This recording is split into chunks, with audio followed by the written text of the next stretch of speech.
நம்முடைய தந்தையாகி இறைவனிடமிருந்தும் அவருடைய குமாரனாகி கிறிஸ்து இயேசுவிடமிருந்தும் நம் அனைவருக்கும் அருளும் சமாதானம் உண்டாயிருப்பதாக. ஆமென். இந்த காலை நேரத்திலும் வாசித்து நாம் தியானிக்க தெரிந்து கொண்டிருக்கிற திருமறை பகுதி ஏற்கனவே வாசித்த மல்கியாவின் புத்தகம் மலாக்கி 3ஆம் அதிகாரம் 13 to 18 வரை உள்ள வசனங்களை நாம் மீண்டும் வாசித்து கவனித்து செய்தி செல்வோம். நீங்கள் கடின வார்த்தைகளை எனக்கு விரோதமாய் பேசினீர்கள் என்று கர்த்தர் சொல்லுகிறார். நீங்களோ உமக்கு விரோதமாக நாங்கள் பேசியது என்ன என்கிறீர்கள்? கடவுளை சேவிப்பது வீணே, அவர் கட்டளையிட்டவைகளை கை கொள்ளுகிறதுனாலும் சேனைகளில் கர்த்தருக்கு முன்பாக துக்க ஆடை தரித்து நடக்கிறதுனாலும் பலன் என்ன? அகந்தை உள்ளவரையே பாக்கியர் என்போம். தெய்வமற்றோர்களாய் நடப்போர் பலத்து செழிக்கிறார்கள். அவர்கள் கடவுளை சோதித்து பார்த்தாலும் விடுவிக்கப்படுகிறார்களே என்று சொல்லுகிறீர்கள். இப்படி இருக்கையிலேயே கர்த்தருக்கு பயந்தவர்கள் ஒருவரோடு ஒருவர் பேசி வந்தார்கள். கர்த்தர் கவனித்து கேட்டார். கர்த்தருக்கு பயந்து நடக்கிறவர்களுக்கெனவும் அவருடைய திருநாமத்தை நினைக்கிறவர்களுக்கெனவும் ஞாபக புஸ்தகம் ஒன்று அவருக்கு முன்பாக எழுதப்பட்டிருக்கிறது. என் வேலையை செய்யும் நாளிலே அவர்கள் எனக்கு சொந்தமாவார்கள் என்று சேனைகளின் கர்த்தர் சொல்லுகிறார். ஒரு மனிதன் தனக்கு வேலை செய்கிற தன்னுடைய குமாரனுக்கு இரக்கம் காட்டுகிறது போல நான் அவர்களுக்கு இரக்கம் காட்டுவேன். அப்பொழுது நீங்கள் நீதிமானுக்கும் தெய்வ பயமற்றவனுக்கும் கடவுளை சேவிக்கிறவனுக்கும் அவரை சேவியாதவனுக்கும் இருக்கிற வித்தியாசத்தை திரும்பவும் கண்டடைவீர்கள் என்றார் என்பது. செவிப்போம். அன்பு நிறைந்த கடவுளை, உமக்கு பயந்து வாழ்கிற மக்களுக்கு கிடைக்கிற நன்மைகள், உமக்கு எதிராய் வாழ்கிற மக்களுக்கு கிடைக்கிற தண்டனைகள், தீர்ப்புகள் குறித்து மல்கியாவின் காலத்தை யூதர்களுக்கு வெளிப்படுத்தின அந்த வார்த்தைகள் இன்றைக்கு நாங்கள் தியானிப்பதற்கு கிருபையை தந்திருக்கிறோம். இந்த வார்த்தைகளின் மொழியாக நீர் எங்களோடு பேசும். நாங்கள் செய்ய வேண்டியது என்ன என்பதை எங்களுக்கு வெளிப்படுத்தும். உடைய பரிசுத்த ஆவியானவர் துணை கொண்டு அடியனை மறைத்து பேசும். இயேசுவின் நாமத்தை ஜெபிக்கிறோம் நல்ல பிதாவே, ஆமென். கிறிஸ்து இயேசுக்குள் அன்பான உடன் விசுவாசிகளே, இந்த காலை நேரத்தில் உங்கள் அனைவரையும் சிறப்பாக நம்முடைய திருச்சபையில் யூடியூப் மற்றும் ஃபேஸ்புக் வழியாக செய்தியை பார்த்து கொண்டிருக்கிற கேட்டுக்கொண்டிருக்கிற அத்தனை மக்களையும் இயேசு நாமத்திலே இந்த காலை நேரத்திலே நான் வாழ்த்தி வரவேற்கிறேன். அன்பானவர்களே, இந்த வருடத்தினுடைய திருச்சபை ஆண்டுடைய கடைசி ஞாயிறு. இந்த ஞாயிறுக்கு ஒரு பெயர் உண்டு. அது என்ன பெயர் என்று சொன்னால், கிரைஸ்ட் த கிங், கிறிஸ்து அரசர் பெருவிழா. உலகெங்கிலும் இருக்கிற எல்லா திருச்சபைகளும் இந்த நாளை கிறிஸ்து அரசர் பெருவிழா என்று கொண்டாடுகிறது. காரணம், இந்த உலகை ஆளுகை செய்யக்கூடிய நிரந்தரமான அரசராக பூலோக அரசாட்சியிலே அல்ல, பரலோக அரசாட்சியிலே மக்களை சுபிட்சமாய் வழிநடத்தக்கூடிய ஒரே ஒரு நிரந்தர அரசர் இயேசு கிறிஸ்துதான் என்பதை வெளிப்படுத்தி மகிழ்வு கொண்டாடுகிற ஒரு நாள். இந்த நாளிலே கடவுள் நமக்கு தந்திருக்கிற வார்த்தைகள், மல்கியாவின் வழியாக கொடுக்கிற அந்த வார்த்தைகளை நாம் கேட்பதற்கு ஆயத்தப்படுகிறோம். கடந்த வாரத்திலே நான் சொன்னேன், மல்கியா அல்லது மலாக்கி என்று சொன்னால் என்ன அர்த்தம் அப்படின்னு நான் சொன்னேன். என் தூதர், என் செய்தியாளர், மை மெசஞ்சர் அப்படின்ற வார்த்தையை நான் உங்களுக்கு சொன்னேன். இப்போ அந்த மை மெசஞ்சர் யூதர்களுக்கு ஒரு செய்தியை கொண்டு வந்திருக்கிறார். இப்பொழுது என்ன செய்தி சொல்லுகிறார்? மக்களுடைய மனநிலை என்ன என்பதை அவர் சொல்லுகிறார். 2 விதமான மனநிலை உடைய மக்களை அவர் பார்க்கிறார். ஒன்று கடவுளுக்கு பயந்தவர்கள், அவர் வழியில் நடக்கிறவர்கள். இன்னொன்று, கடவுளுக்கு பயப்படாதவர்கள், அவர் வழியில் நடக்காதவர்கள். இந்த இருவருக்கும் உள்ள ஒற்றுமை என்ன, வேற்றுமை என்ன, அவர்களுக்கு என்ன கிடைக்கும் பலன் என்பதை பற்றிய செய்தி தான் அவர்களுக்கு சொல்லுது. அன்பானவர்களே, பாபிலோனுடைய சிறையிருப்பு நமக்கு தெரியும். நேபுகாத்நேச்சார் காலத்தில் இஸ்ரவேல் மக்கள் பாபிலோனில் சிறைபிடிக்கப்பட்டார்கள். பிறகு அங்கிருந்து அவர்கள் விடுதலை அடைந்து சைரஸ் அல்லது கோரஸ் என்கின்ற அரசன் காலத்தில் அவர்கள் விடுதலை செய்யப்பட்டார்கள். அவர்கள் வந்து மீண்டும் எருசலேமை கட்டுகிறார்கள், ஆலயத்தை கட்டுகிறார்கள், வழிபடுகிறார்கள். ஒரு மகிழ்ச்சியோடு அந்த தேசத்துக்கு வருகிறார்கள். நம்ம சொந்த ஊருக்கு மறுபடியும் நம்ம போக போறோம் என்ற மகிழ்ச்சியோடு வருகிறவர்களுக்கு இடியாய் விழுந்தது ஒரு செய்தி. அது என்னன்னா, தேசத்தில் பஞ்சம் வந்தது, மழை இல்லை, விவசாயம் பண்ண முடியல, வருமானம் இல்லை. அப்ப என்ன செய்வது? நாம் சாப்பிடுவதற்கு என்ன செய்வது, அல்லது வாழ்வதற்கு என்ன செய்வது? அப்ப நம்ம விடுதலை செய்த கடவுள் அவர் சொன்ன உடன்படிக்கை பொய்யாய் போனது, அவரை நம்ம ஆராதிச்சது வீணா போச்சு, அவர் நமக்கு கடவுள் அப்படின்றவராக இல்லை அவரு. இதுதான் இன்றைய உலகம் சொல்லுகிற செய்தி. பல நேரத்தில் நம்ம சொல்ற ஒரு வார்த்தை தான், நன்றி கேட்ட உலகம் தாய் அப்படின்ற ஒரு வார்த்தை நம்ம சொல்லுவோம். இஸ்ரவேல் மக்கள் அதற்கு பொருத்தமானவர்களாக இருந்தார்கள். காரணம் என்ன? கடவுள் செய்த நன்றி காரியங்களை மறந்து விட்டார்.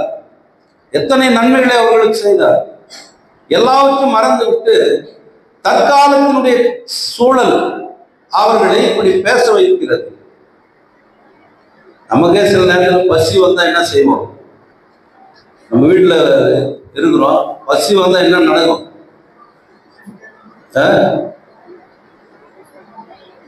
கோபம் வரும். என்ன பண்ணிடுங்கிற இவ்வளோ என்ன செய்யல, அதை பண்ணல, இதை பண்ணல, நம்ம திட்டுவோம். நமக்கு ஒரு தேவையை நமக்கு கிடைக்கலன்னா உடனே நம்ம என்ன செய்வோம்? ஆர்ட்ஸா நம்முடைய வார்த்தைகளை விட்டுருவோம், பேசுவோம், எல்லா காரியங்களும் செய்வோம். அதுதான் அவர்கள் செய்தார். நல்ல தேசத்துக்கு நம்ம திரும்பி வந்திருக்கிறோம். கடவுள் அந்த தேசம் எப்படி இருந்துச்சு அந்த காலத்துல? பாலும் தேனும் ஓடுகிற தேசம். ஆனா இப்போ பாழா போய் நிற்குது, எதுவுமே இல்லை, பஞ்சம் வர வந்துடுச்சு, மழை இல்லை. அப்போ அவர்கள் என்ன நினைக்கிறார்கள்? நாட்டிலே கடவுள் நமக்கு கூட இருக்கிறாரா, நம்ம வழிநடத்தினவர் இருக்கிறாரா என்ற கேள்வி அவர்களுக்குள்ளே வருகிறது. அவங்க கேட்குறாங்க, நிறைய கேள்விகளை கேட்குறாங்க. இந்த பகுதியில் முன்னாள் வசனத்துல எல்லாம் நீங்க பார்த்தீங்கன்னா, முதல் வசனத்திலே என்ன கேட்குறாங்க? 2வது வசனத்துல முதல் அதிகாரத்திலேயே, நீங்களோ உமது அன்பை எப்படி காட்டினீர்கள் என்று சொல்லுது. என்ன நீ அன்பு காட்டிட்டேன்? சில வேளைகளில் பிள்ளைகள் பெற்றோர்களை பார்த்து கேட்கிற கேள்வி, என்ன சோறு போட்டு என்ன படிக்க வச்சிருக்க, என்ன கலெக்டர் படிக்க வச்சிட்டியா? சொல்றாங்க இல்லையா பிள்ளைங்க? அப்போ இவர்கள் கேட்டு, என்ன நீ எங்க மேல அன்பு செய்துட்ட, நீ என்ன அன்பு காட்டிட்ட? கடவுள் இங்க இருக்கிறார் என்று சொன்னா 2ஆம் அதிகாரத்துல சொல்றார், 17வது வசனத்துல, நீரின் கடவுள் எங்கே என்று கேட்கிறீர்கள், நியாயம் நியாயத்திற்கிற கடவுள் எங்கே என்று நீங்கள் சொல்லுகிறதுனாலேயே கடவுள் பார்வையில் அவர்கள் பேசப்படுகிறார். கேட்குறாங்க, கடவுள் நீ இருக்கிறியா? நீ இருந்தா ஏன் இந்த பிரச்சனை இல்லை? இன்னொரு குற்றம் அவர்கள் வைக்கிறார்கள் கடவுள் மேல். என்ன குற்றம்னா, நல்லவன் வாழவே முடியலையே, கெட்டவன் தானே வாழ்றான், அநியாயம் செய்யறது தானே நல்லா இருக்கிறான், தீமை செய்கிறவன் தானே நல்லா இருக்கிறான், ஒழுக்கக்கேடா இருக்கிறவன் தானே நல்லா இருக்கிறான். நாங்க ஆராதிச்சோம், எல்லா வழிபாடு செய்தோம், நாங்க எல்லாமே செய்தோம், ஆனா நீ எங்களுக்கு நல்லது செய்யலையே என்ற விரக்தியின் வார்த்தைகளை அவர்களுக்கு பேசுகிற போது,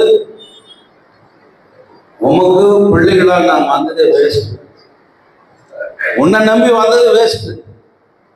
ஏசாமி கிட்ட கூட சீடர்கள் கேட்டாங்க, என்ன ஆண்டவரே உன்னை நம்பி எல்லாத்தையும் விட்டுட்டு வந்தோம்னு எங்களுக்கு என்ன லாபம் அப்படின்னு கேட்டாங்க. இங்க இஸ்ரவேல் மக்கள் யூதர்கள் அதை கேட்கிறார்கள், கடவுளுக்கு ஊழியம் செய்வது வீண். 3ஆம் அதிகாரம் 14வது வசனத்துல சொல்றாங்க, கடவுளை சேவிப்பது வீணு. அவருக்கு முன்னால துக்கித்து துக்காடை தரித்து கடவுளை வழிபடுவது இதெல்லாம் எதுவுமே எங்களுக்கு கடவுள் செய்யாது, நாங்க ஏன் அதை செய்யணும்? ஆராதிக்கணும், ஏன் ஆராதிக்கணும்? எதுவுமே எங்களுக்கு வேண்டாம் என்று மக்கள் கூறி வருந்துகிற நேரத்தில் அவர்களுக்கு ஒரு செய்தியை சொல்றார்.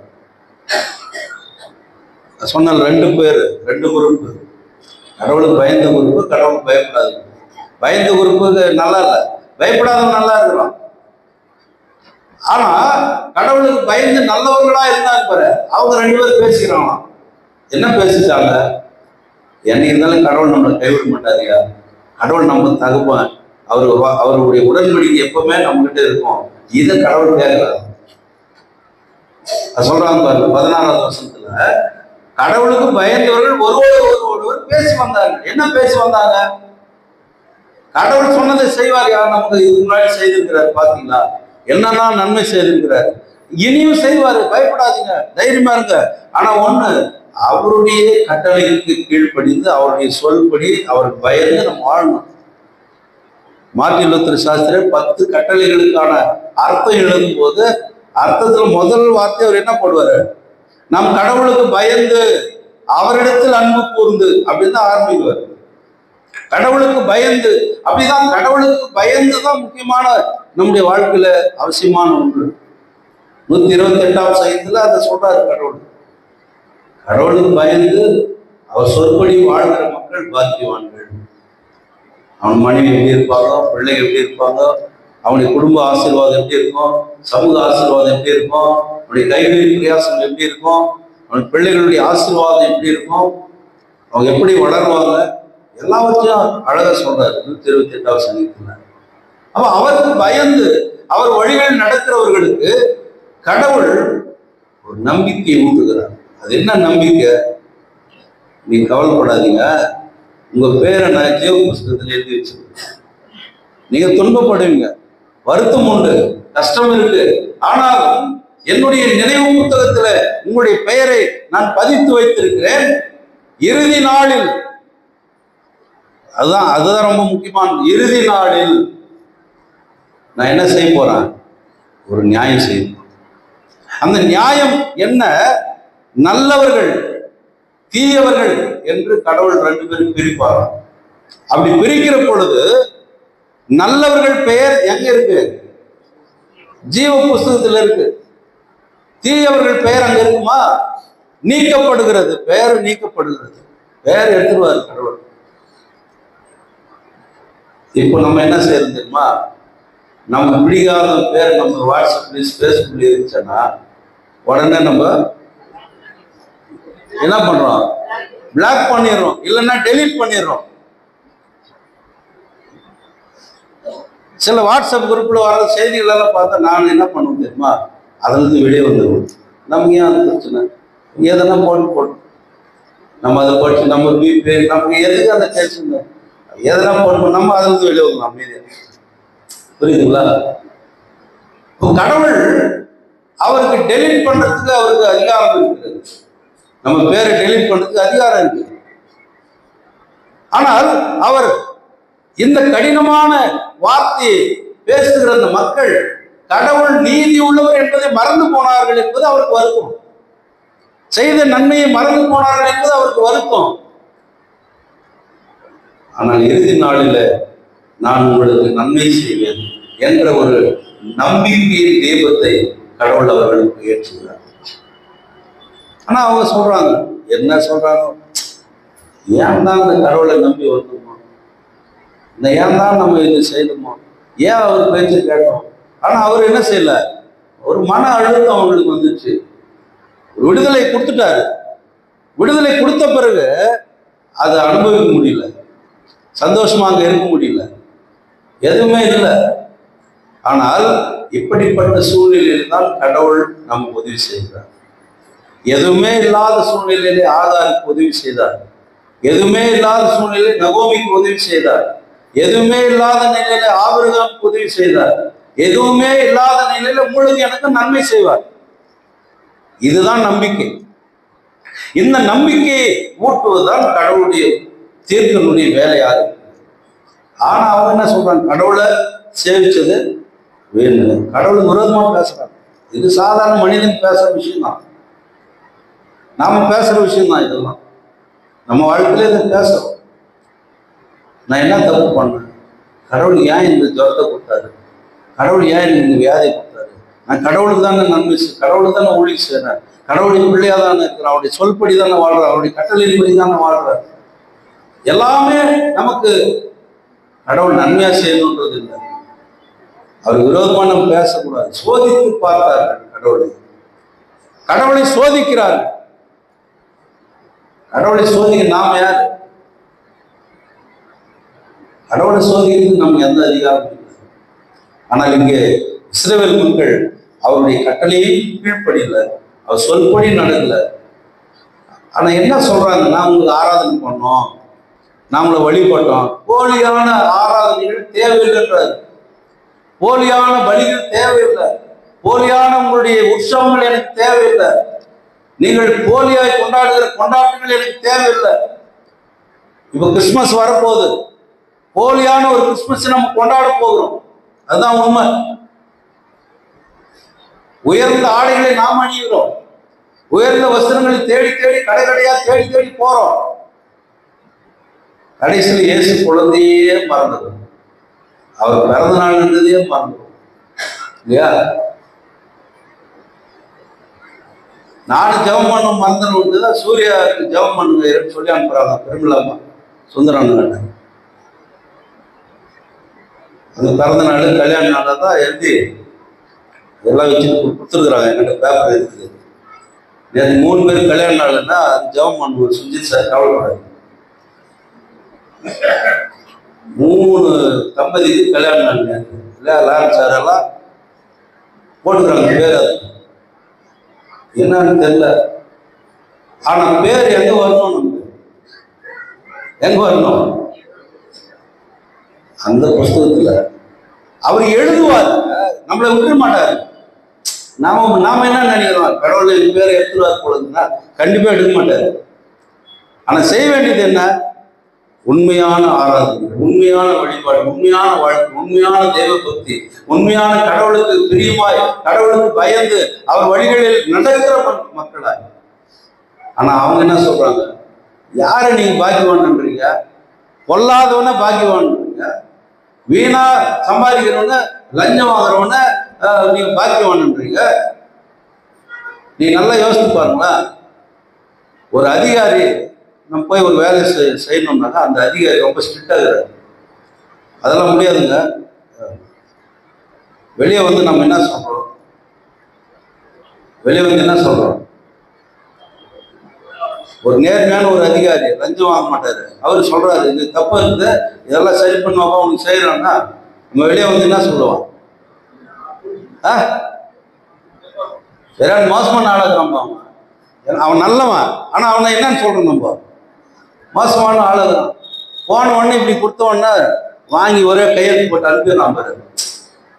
அருமையான அதிகாரி, அருமையான அதிகாரி ஒருத்தர் உட்காந்துங்கிறாரு. போன உடனே வேலை இருக்கு. அப்படியா? என்னப்பா பண்ணீங்கன்னா ஒன்னும் இல்லை, இப்படி கொடுத்தேன் புரிஞ்சிச்சு கதை. யாரை நல்லவன்ற யாரை கெட்டவன்ற நம்ம அப்படியே நேர்மறையான கருத்துக்கள் நம்முடைய சமூகத்தில் இருக்கு. அதுதான் அங்கேயே இருந்தது. அதுதான் அவங்க கேள்வி கேட்கிறாங்க கடவுள்கிட்ட. இது எப்படி ஐயா? நாங்கள் உங்களை நம்பின்னு வந்தோம், ஆனா நீங்க எங்களை வாழ வைக்கல. உங்களை நம்பாதவனா வாழ்ந்துங்கிறான.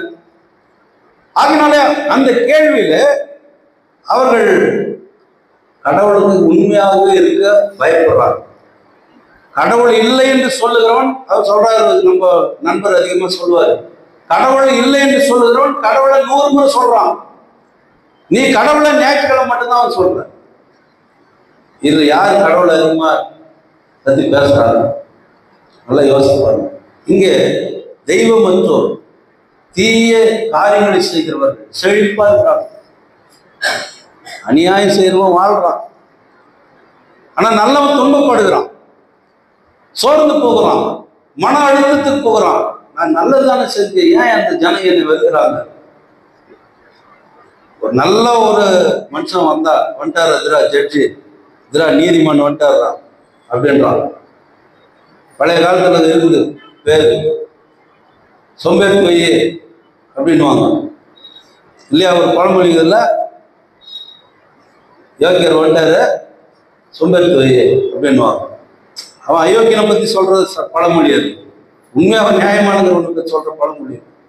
அப்ப இஸ்ரவேல் மக்கள் நீதியற்ற தன்மையில, நீதிமானை துன்பப்படுத்துகிற சூழ்நிலையில, நல்லவனை துன்பப்படுத்துகிற சூழ்நிலையில அவன் நல்லா இருக்கிறான், துஷ்டன் செழிப்பா இருக்கிறான். இந்த முரண்பாட்டை அவங்க விமர்சனம் பண்றாங்க. யார்கிட்ட கேட்கறாங்க? கடவுள்கிட்ட தான் கேட்கறாங்க. யோபு இந்த கேள்வி அழுத்தமா கேட்கிறாரு. யோபு தன்னுடைய வாழ்க்கையில 21ஆம் அதிகாரம் 7ஆம் வசனத்திலிருந்து 15ஆவது வசனம் வரல யோபுல அவர் கேட்கிறாரு கேள்வி. என்ன கேட்கிறாரு? பொல்லாதவர் பிழைத்திருப்பானே. பொல்லாதவன் ஏன் வாழ்றான்? அவர்கள் சந்தானம் நிலைத்திருப்பது, நம்ம குடும்பம் சந்தோஷமா இருக்குது. ஏன்? நான் நியாயமானவன் இருந்தா, நான் உனக்கு பயந்து வாழ்ந்தேன், ஆனா என் பிள்ளைங்கள்லாம் எடுத்துக்கினேன், என் குடும்பம் சீரழிஞ்சு போச்சு, என் நிலமெல்லாம் போயிடுச்சு, என் சொத்து சுகம் போயிடுச்சு, என் உடம்பும் புண்ணாயிடுச்சு, என் பொண்டாட்டி திட்டுறா, என் நண்பர்கள் கேள்வி பண்றான், நீ ஏதோ பாவம் செஞ்சுட்டு இருக்கிறன்றான். ஏன் இது? கேள்வி எழுப்புகிறார். சங்கீதக்காரன் கேள்வி எழுப்புகிறார். கடவுளுடைய குணத்தை சந்தேகிக்கிறார். கடவுளுடைய குணத்தை சந்தேகிக்கிறாங்க. கடவுளின் இறுதியில, அவருடைய நினைவு குறிப்புல, அவருடைய இறுதி நியாய ரீதியான தீர்ப்புல, அந்த தீர்ப்பின் நாளில ஒரு நியாயம் பிறகு. அதுதான் மல்கியாவுடைய செய்தி. நீங்க கவலையற்று போகாதீங்க, நீங்க துன்பப்படாதீங்க, கஷ்டப்படாதீங்க. எப்படி கடவுள் உங்களுக்கு உதவி செய்ய போகிறாருன்னு சொல்றாரு. அவருடைய குணநலத்தை விமர்சிக்காதீங்க. சில நேரத்துல அடுத்தவன் நல்லா இருந்து நமக்கு பிடிக்காது. சில நேரத்தில் கடவுள் அதை செய்வார். நீ நல்லவன் நினைச்சிருந்தா கடவுள் கெட்டவனுக்கு கொஞ்சம் கொடுப்பாரு. நீ என்ன பண்ணுவ? இதைதான் பேச கொடுப்பார். இல்லை அவன் நல்லா இருக்கிறாங்களே, நாம நல்லா இல்லையா, அவங்க நல்லா இருக்கிறாங்களே, நாம நல்லா இல்லை, பேசினே இருப்போம். கடவுள் ஒண்ணு கொடுத்துனே இருப்பாரு. நாம் கேட்க வேண்டியது என்ன? கடவுள் அவன் நல்லா இருக்கிறான் இல்லையா, என்னையும் கொஞ்சம் நல்லா வை அப்படின்னு என்ன கேட்க மாட்டோம்பா. பக்கத்து வீட்டுக்காரன் நல்லா இருக்கிறான்பா, அவன் மட்டும் நல்லா இருக்கிறான்னு தான் கேட்கணும். அவன் நல்லா இருக்கிறான், நானும் நல்லா இருக்கணும் அப்படி எதனா கேட்க மாட்டோம்பா. அப்படி நமக்கு பேசுறது இல்லை, கேட்கறது இல்லை. ஆனால் கடவுளுடைய கட்டளைகளை விசுவாசித்து, கடவுளுடைய கட்டளைகளுக்கு கீழ்ப்படிந்து, கடவுளுடைய கட்டளையின்படி அவருக்கு உண்மையாய் சேவை செய்வனுடைய பெயர்கள் கடவுளால் மறக்கப்படாது. நம்பணும். நம்ம கடவுள், நான் துஷ்டனா இருக்கிறேன், பாவியா இருக்கிறேன், என்னை தேடிதானே கடவுள் வந்திருக்கிறாரு, என்ன விடுதலை ஆக்கதானே, என்னை ரட்சிக்க தானே அவர் சிலுவையில மரித்து இருக்கிறார். பாவிகளை ரட்சிக்க கிறிஸ்து உலகத்துக்கு வந்தார் என்ற செய்தி பொய்யாய் போயிடும் இல்லையா? அப்ப இந்த பாவினுடைய பெயர் எங்க இருக்கும்? ஜீவ புஸ்தகத்தில் எழுதப்படும், அவருடைய நினைவு புத்தகத்திலே எழுதப்படும் என்பதை நாம் நினைவில் வைத்திருக்க வேண்டும். ஆட்டுக்குட்டியாளருடைய ஜீவ புஸ்தகத்துல என்னுடைய பெயர் பதிவு செய்யப்படுகிறது. வெளிப்படுத்தின விசேஷம் 3ஆம் அதிகாரம் 5வது வசனம், 21ஆம் அதிகாரம் 27வது வசனத்துல அந்த ஜீவ புத்தகத்தை பற்றி செய்தியை நமக்கு சொல்றாரு. அதே சமயத்தில் என்ன சொல்றாரு தெரியுமா? அக்கிரமக்காரனுடைய பேர் ஜீவ புஸ்தகத்திலிருந்து நீக்கப்படும், நீதிமான்களோட பேரோடு அவர்களுடைய பெயர் சேர்க்கப்படாது. அக்கிரமக்காரனுடைய பெயர், இதுதான் இறுதி தீர்ப்பு. அந்த இறுதி தீர்ப்பு இயேசு கிறிஸ்து அவருடைய வருகையில நடக்கும். இயேசு உயிரோடு வாழ்ந்த காலத்துல அந்த இறுதி தீர்ப்புல நிறைய பேர் சேர்ந்தார். இப்ப வாசத்தை நம்ம சுவிசேஷ பகுதியில் அங்க எழுதி வச்சிருந்தான், 3 மொழிகளிலே எழுதி வச்சிருந்தான். எபிரேய, கிரேக்கு, லத்தீன் மொழிகள்ல என்ன எழுதி வச்சிருந்தான்? யூதருடைய ராஜான்னு எழுதிட்டான். இப்ப வலது பக்கத்துல ஒரு கல்வன் இருக்கிறான், இடது பக்கத்துல ஒரு கல்வன் இருக்கிறான். வழியில இவர் சிலுவை சுமந்து வருகிற பொழுது எல்லாம் பார்க்கறான், கேலி பண்றான், பரிகாசம் பண்றான். என்னப்பா நீ பெரிய ஆண்டவர், என்ன நீ பெரிய அற்புதம் செய்தன்னு சொன்ன. அதிகாரிகள் கேட்டோம், நீ பெரிய ஆளு இல்லையாப்பா, உன்னை ரட்சித்துக்கோ. இப்போ எல்லாரும் இகழ்கிறார்கள், எல்லாரும் தூஷிக்கிறார்கள். வலதுபுற கல்வனும் இடதுபுற கல்வனும் பார்க்கிறார்கள். இப்ப இடதுபுற கல்வன் தூஷிக்கிறான், நீ யூதருடைய ராஜாவா, நீ தேவகுமாரனா, என்னை ரட்சித்து உன்னைய ரட்சித்து நம்ம இறங்கி போயிடலாமா, என்னது இவ்வளவு கஷ்டம். ஆனா வலதுபுற கல்வன் என்ன சொல்றான், உமது ராஜ்யத்தில் அப்படின்னா. அப்பவே இவர் தான் நமக்காக ஒரு ராஜ்யத்தை ஏற்படுத்துகிற ராஜா என்பதை அவன் யூதருடைய ராஜான்னு எழுந்திருச்சு, அதை ஏற்றுட்டான் உள்ளதுல. அவனுடைய பெயர் ஜீவ புஸ்தகத்திலே இடம்பெறுகிறது. ஆனால் இந்த இடம்பெற கல்வனும் மற்றவர்களுடைய பெயரும் எழுதப்படல. ஏற்றுக்கொள்ளப்படுகிறான். கடவுளுக்கு பயந்த அந்த மனிதன் ஏற்றுக்கொள்ளப்பட்டான்.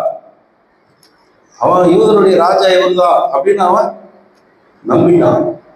உடனே சாங்ஷன் பண்றான், நீ பரதேசியில் இருப்பாய். அங்க யார் இருக்கா, நான் இருக்கிறப்பா, நான் இருக்கிறேன். ஏன் அவன் சொன்னா, உன் பரதேசில ஏன் கூட நீ இருப்பன்ற இன்று அப்படின்ற வார்த்தை பயன்படுத்துற. நான் 2வது வரியில் வரும்போது இல்லை, போகும்போது இல்லை, அதெல்லாம் சொல்றாரு இன்றைக்கு. அப்போ கடவுள் நம்மிடத்தில் எதிர்பார்க்கிற காரியம் என்ன, அவருக்கு பயந்து அவர் வழியில் நடந்து அவருடைய மனதில் இடம் பிடித்தல். அந்த அவர் மனதில் இடம் பிடிக்கிற பொழுது அவர் என்ன செய்வார், எனக்கு பிரியமான உன்னுடைய பெயரை நான் எழுதி வச்சுக்கிறேன். நீங்க நினைக்கிறீங்க நிறைய நேரத்துல நம்முடைய சபையில ஞானஸ்நான பதிவேடு, திடப்படுத்தல் பதிவேடு, பிறப்பு இறப்பு பதிவேடு, திருமண பதிவேடு, இதெல்லாம் ஜீவ புஸ்தகத்துல எழுதுவதற்கான முன்னேற்பாடுகள். இது சாதாரணமா நினைக்காதீங்க. ஒரு சர்ச்சில் இந்த பதிவேடு இருக்குதுன்னு சொன்னா இதுதான் இங்க ஸ்டார்டிங். இதுல இருந்து போனாதான் அங்க போக முடியும். நீங்க அப்ப இதுக்கு வரணும்னா என்ன செய்யணும், ஞானஸ்நானம் வரணும், திடப்படுத்தல் வரணும், திருமணம் வரணும், பிறப்பு வரணும், இறப்பு வரணும். எல்லாம் என் பேரு. யாராவது வந்து ஏயா நான் என் ஞானஸ்நானம் பேரு இந்த நோட்டில் எழுதிக்கிறீங்களா யாருன்னா கேட்குறீங்க. ஞானஸ்நானம் இடத்துக்குள்ளே ஓடுறீங்க. சர்டிஃபிகேட் வேணுமா, அதெல்லாம் பற்றி நமக்கு என்னது, அவங்க எழுதிக்குவாங்க. எழுதிவார், செக்ரட்டரி எழுதிவார். உங்க பேரு சபை பேர்ல எழுதணும், நீ எழுதப்படணும். உங்களுடைய ஞானஸ்நானம், உங்களுடைய திருமணம், உங்களுடைய பிறப்பு இறப்பு எழுத முடியாது, நீ பார்க்க மாட்டீங்க. ஆனா எல்லா பதிவேடுகளும் கிறிஸ்துவின் ஜீவ புஸ்தகத்தில் இடம்பெறுவதற்கான முன்னடையாளை. அதனால்தான் பதிவேடுகளை பத்திரமா நம்ம என்ன செய்யணும், பாதுகாக்கணும். ஒரு பொறுப்பாளர்கள் வரும்போது அடுத்த பொறுப்பாளர்கிட்ட அது என்ன செய்யணும், பத்திரமா கொடுத்துட்டு போயிடும். நான் 2-3 சர்ச்சில் இருந்தேன், 2 சர்ச்சில் வேலை செஞ்சிருந்தா சண்டே இதுதான் வரும். நோட்டை கொடுக்கல, நோட்டை ஊட்டி எழுதி போயிட்டாரு. என்னப்பா எதுவுமே இல்லை, அவர் இருந்தாரு எடுத்துன்னு போயிட்டாரு, திரும்பி எழுந்து கொடுக்கல. அப்போ புதுசாக ஒரு நோட்டை நம்ம ரெடி பண்ணணும். பாருங்க எவ்வளோ கஷ்டம். அப்போ இந்த பதிவேடுகள் கிறிஸ்துவனுடைய அந்த பதிவேடுகளுக்கான ஆரம்பமாக இதை நாம் முன்னுதாரணமாக எடுத்துக்கொள்ளும். அவருக்கு பயந்து சபைக்கு பயப்படணும். சபைக்கு பயப்படணும்னா யாருக்கு பயப்படுறது அர்த்தம், கடவுளுக்கு நீங்க பயப்படுறதா. சபைக்கு விரோதமா யாரு பேசுறாங்க, ஊழியர்களுக்கு விரோதமா யாரு பேசுறாங்க, பொறுப்பாளர்களுக்கு விரோதமா பேசுங்க, எல்லாம் பேசணும். ஆனா எதை பேசணும், நியாயத்தை மட்டும்தான் பேசணும். ஐயருக்கு உதவியா பொறுப்பாளர்கள், பொறுப்பாளர்களுக்கு உதவியா மூப்பர்கள், மூப்பர்களுக்கு உதவியா மாதர்கள், மாதர்களுக்கு உதவியா வாலிபர்கள், வாலிபர்களுக்கு உதவியா சிறுவர்கள் ஊழியம். இதுதாங்க சபையினுடைய ஊழியம். இதெல்லாம் இணைந்து போகிற பொழுதுதான் வளர்ச்சி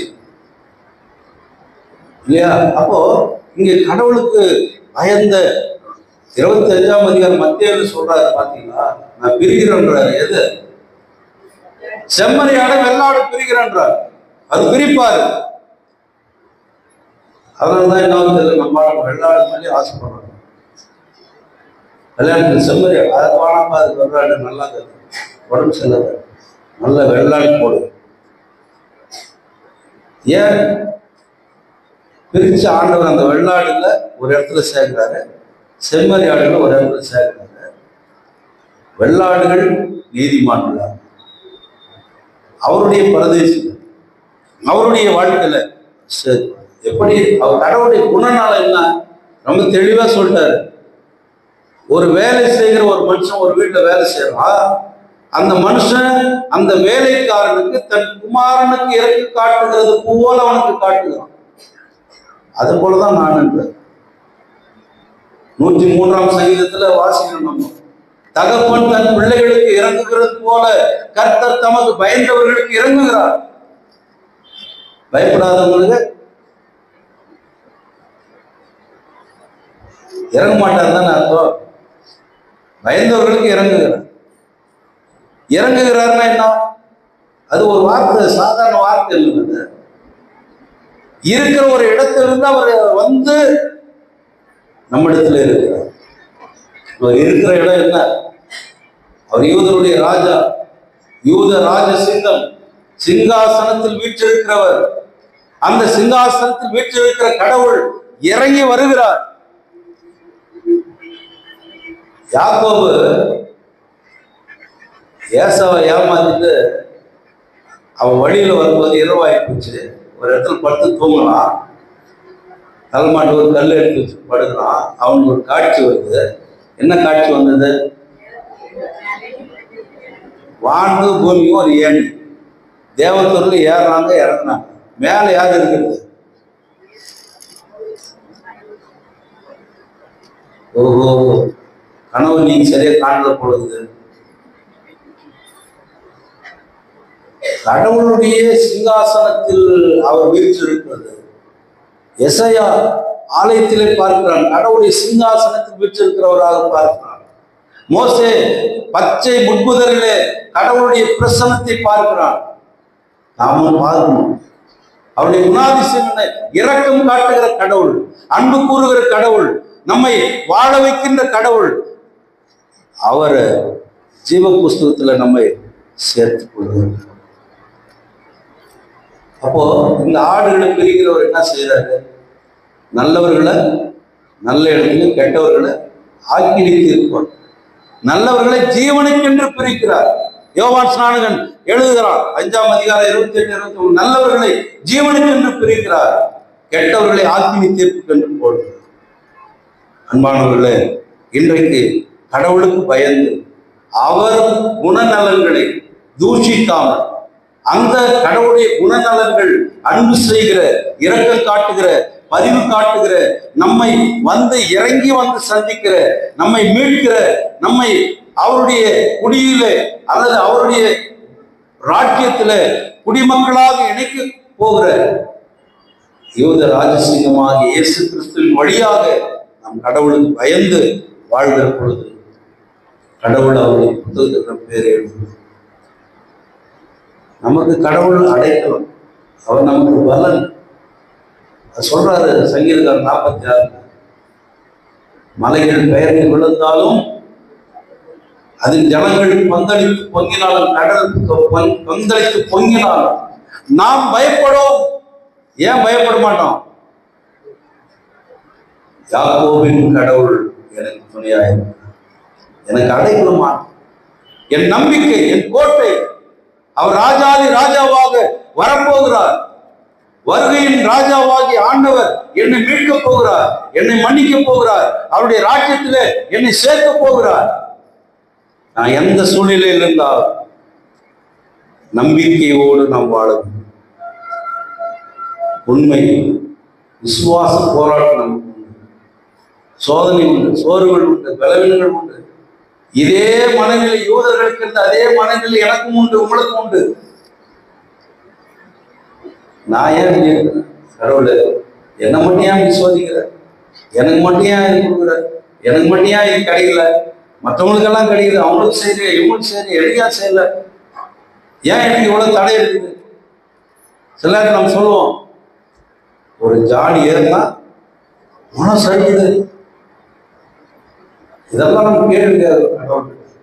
அந்த சூழ்நிலையில கூட நாம் நம்பிக்கையோடு, ஏனென்றால் நம்முடைய நம்பிக்கை ஆண்டவர் நாம் பலவீன நேரங்களிலே அவர் நமக்கு பலனாய் இருக்கிறார் என்பதை எத்தனையோ பக்தர்கள் தம்முடைய வாழ்க்கையை அனுபவித்து எழுதி வைத்து போயிருக்கிற அந்த வேத புத்தகத்துல திருமறையை நமக்கு சொல்லுது. நமக்கு அடைக்கலமான கடவுள், நமக்கு பலனாயிருக்கிற கடவுள், கிறிஸ்துவின் வழியாக எந்த துன்பங்கள் வந்தால் மலையிலே பெயர்ந்து சமுத்திர ஆழத்திலே விழுந்தாலும் பயப்படும். ஏன்? நதி உண்டு, அந்த நீர்கால்களின் ஓரத்தில் கடவுளுடைய செழிப்பு, கடவுளுடைய அன்பு, கடவுளுடைய